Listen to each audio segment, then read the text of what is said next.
Yeah, that's okay. I just want to adjust my computers. Ah, there we go.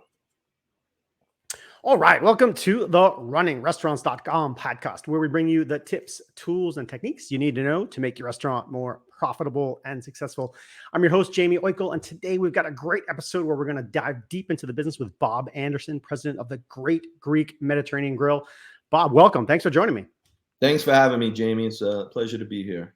Yeah, we just met a little bit ago, talked a little bit about where we were from and shared some stories there. But what's going to be good here is we're just going to dive in. We don't have too many notes. You're a long experienced operator, seen many parts of the business. So let's see where the conversation goes. But I think one of my first questions will be kind of just curious and interesting. Like, what was your first job in the restaurant space?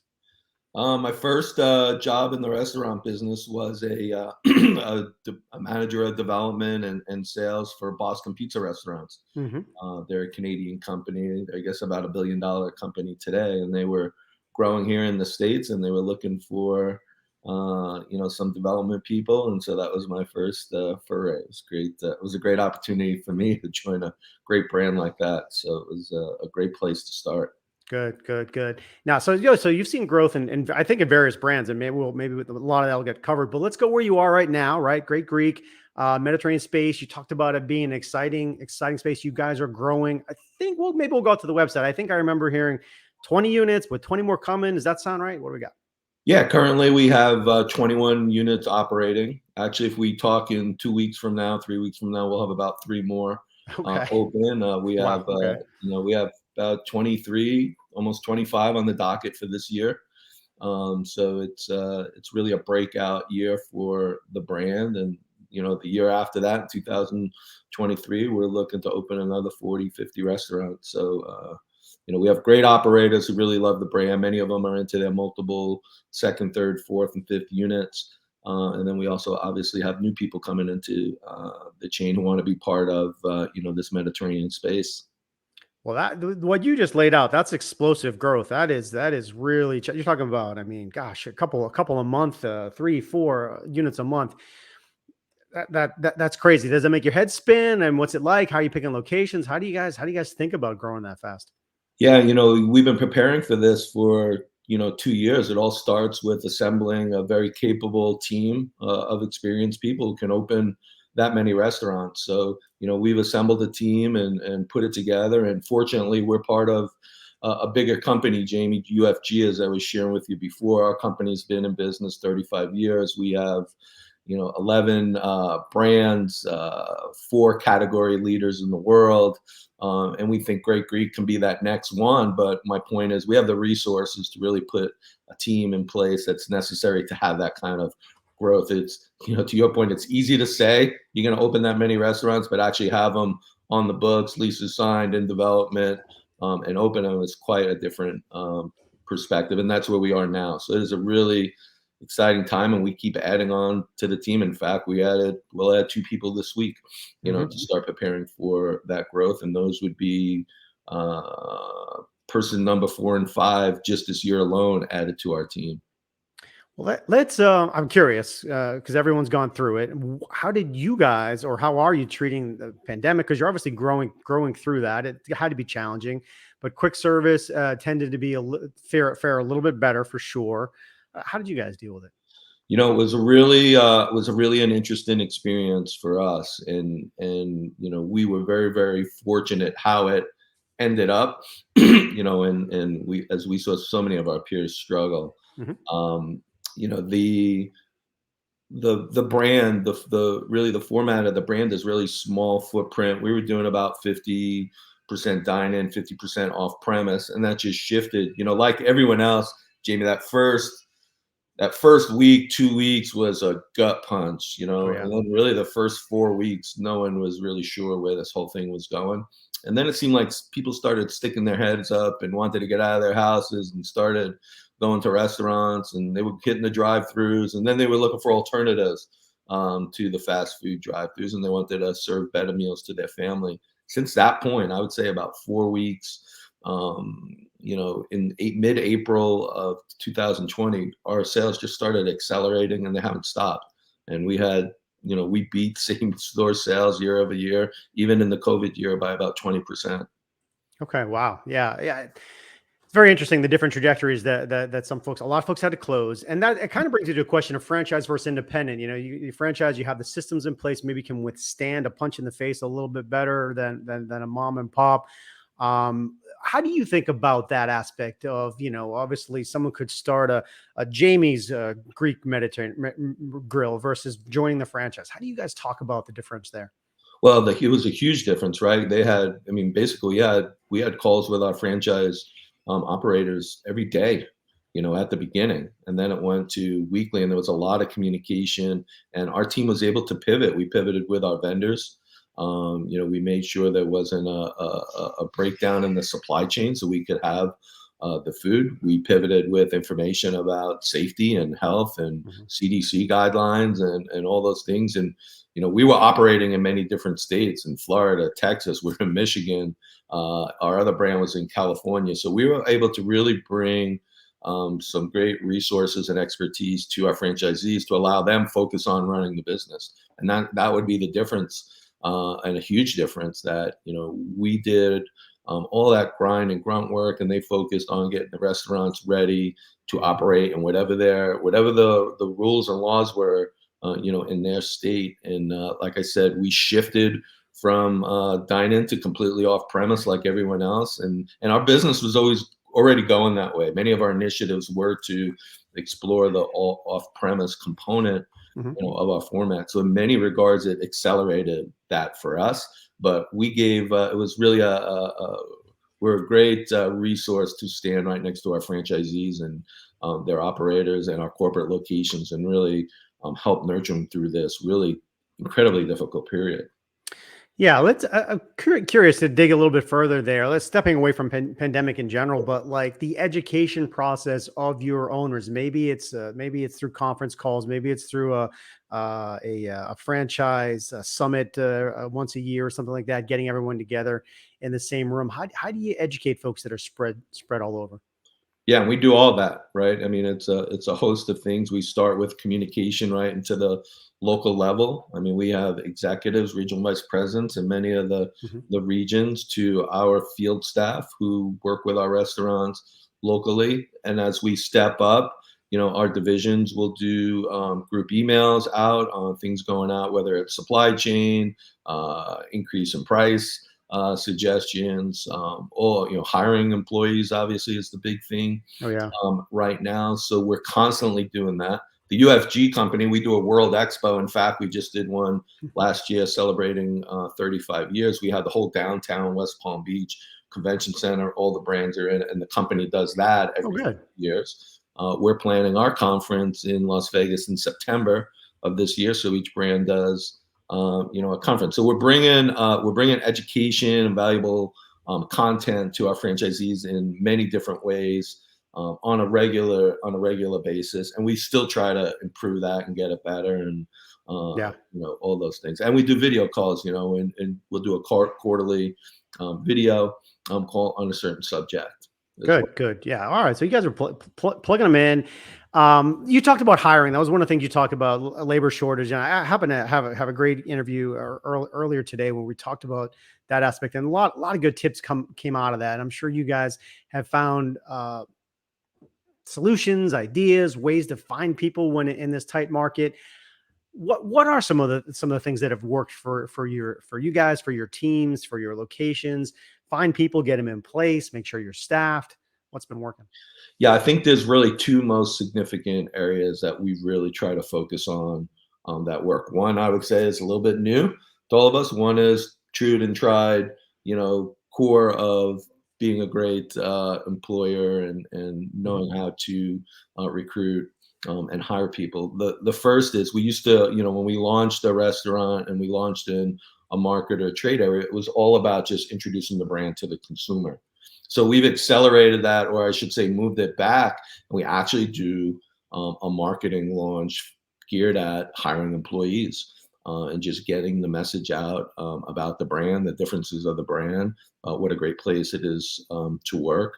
to help attract people. So that is really a major shift for us. It has to be really a concerted effort on a lot of different fronts, more so than any one tactic. That while this really has brought us a lot, or this has been in different markets, it's always different types of things. But really training our operators to have the soft skills to interview and really sell the job, so to speak.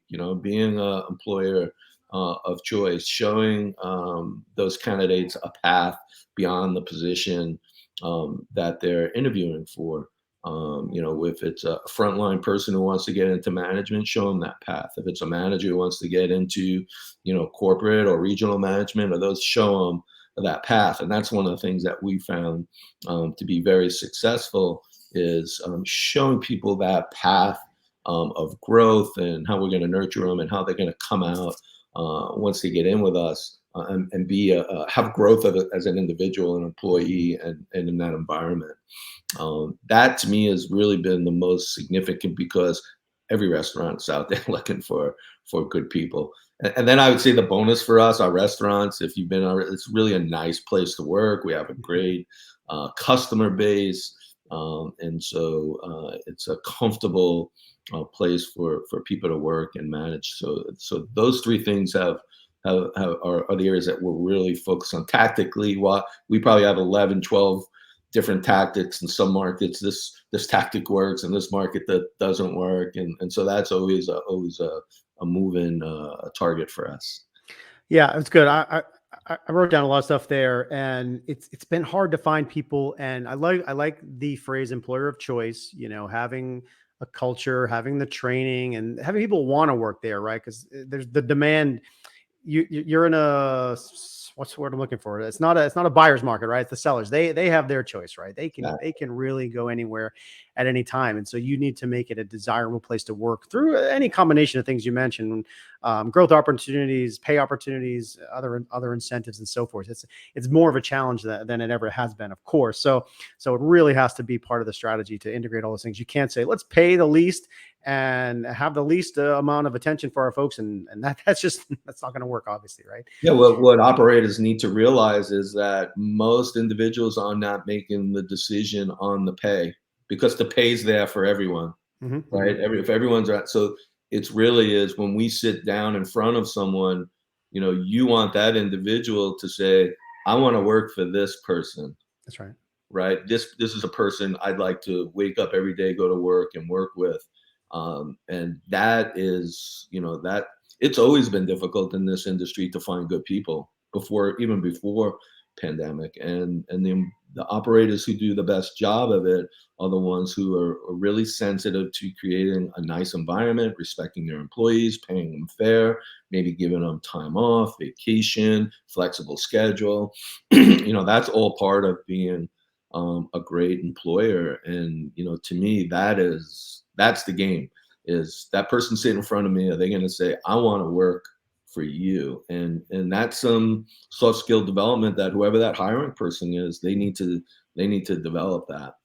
Yeah, the retention is a big deal, and then celebrating your folks, acknowledging them, whether it's through awards or something else. Even small, even I mean, maybe you found that small bonuses, not bonus, not the right word, but small incentives can work good. A little contest here, a bonus there. Targets to hit.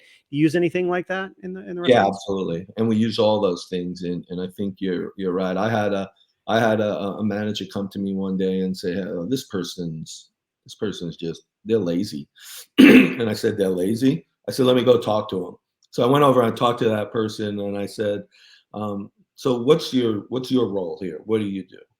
And they really couldn't tell me what their role was and what they were supposed to do. And Mm, and they were a front of house person. Oh, I said, "Do you greet the customer?" "Well, I didn't know I was supposed to greet the customer." So I go to the manager and say, "Well, I think maybe you have a good employee here, but they really are not sure what they need to do. So go deliver them our 5 touch points for that customer in the front of the house, from when they walk in to when they order to when they get their food to when they leave." And that employee became an all-star employee, and became a shift leader, and then a trainer. And it was just simply making sure that individual knew what the role of that job was to be successful. And it was a great learning opportunity for me and for our organization to make sure now that we're talking to our our management leaders to say you need to make sure that everyone understands what it means to be successful in the role, and when they do it, go pat them on the back, go tell them a great job. They want that as much as they want a bonus or a gift card and those kind of things. So yeah, something you said there. I've been, go through some of the books I have on those wall, but this is everyone's, the all-time classic, and I got my earmarks and the How to Win Friends and Influence People, Yeah. classic Dale Carnegie. And something you said reminded me of that, and it's give people a good name to follow up to. And you checked in with that staff member, and maybe they didn't know the exact thing, but you clarified, and then you gave them an expectation level to work up to. And now you're going to find that they're going to be one of the best staff members for you, because you've given them that level and expectations, and you got to set it clearly. So 100%. And there's some brands out there, right, who do it really great, and everyone thinks they get all the great employees.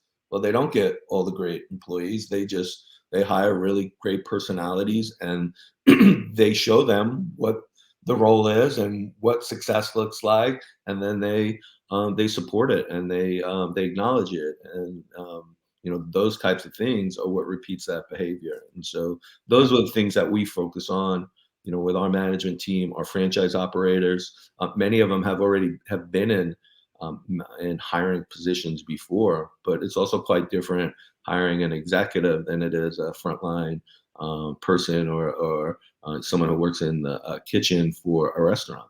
So you have to talk their language. Yeah. A question for you that kind of changing the topic a little bit. Now everything's here's my phone, right? It's nearby, right? Everything's mobile, everything's social. Everybody, a lot of your audience is probably on Facebook and Twitter and TikTok and Instagram and so forth, and very, very social. How do you guys do anything specific to target that younger audience and some of these platforms, these influencers?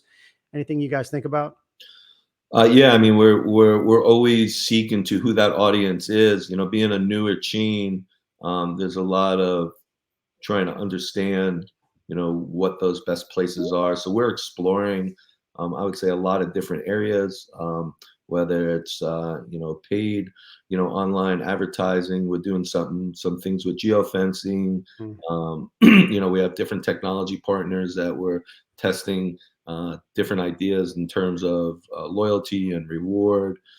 So we're exploring all those areas at the moment, and some things are working very well. Some we don't get any traction on, and that's part of the search. As we grow, it will increase more. We're looking. Actually, just had a meeting last week with our creative team about TikTok and what do we want to do there? Do we want to do a channel? Do we have the capabilities right now really to put the time and energy that constantly needs to be updated and fed, or do we want to look at who are the key influencers in certain markets that can really have an impact on us? So that's some of the that's some of the things that we're working through as we speak. But we recognize that we have to be part of the communities and the conversations that are happening relative to our brand, whether it's the food, whether it's Mediterranean food, whether it's healthy diet,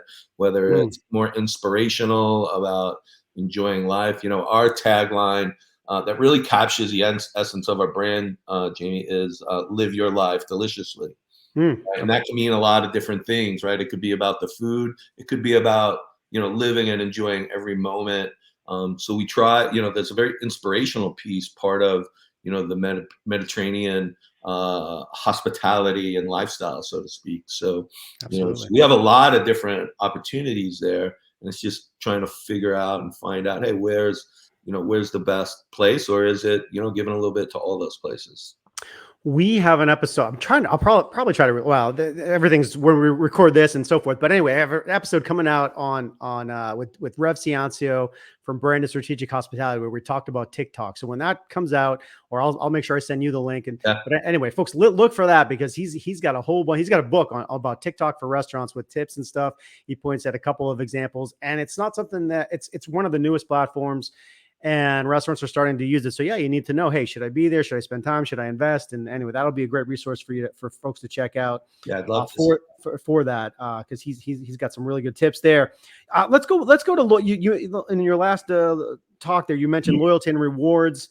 I want to stay there for a quick second. How do you guys think about loyalty and rewards? A lot of brands do it. Some people do it well. I feel like as a consumer, the ones I like the most is when I get rewarded relatively frequently. I don't have to go, 24 times before I get, a $1 cookie. Like, it has frequency to it, and so forth. And it's obviously I like when it's tracked on an app and I can kind of see what the status is. How do you guys think about loyalty, and how does it kind of play into some of your decisions? Yeah, you're hitting on all the things where we're really, we're having some really robust dialogue on right now. And initially loyalties was just about point based, right? You came in, you spent $1, you got a dollar. Maybe American Airlines kind of created that, and then Starbucks came along, and everyone thought that was the way to go. We went out recently and did, a lot of had a lot of conversations with our guests, and our brand's been around for 10 years. We're actually going into our 11th year with the brand. So we have consumers who've been around a long time, and those are the ones that we're really interested in hearing about. And so the bottom line came back, just as you had mentioned, people want more about, give me some incentives on frequency, and we want a reward on frequency.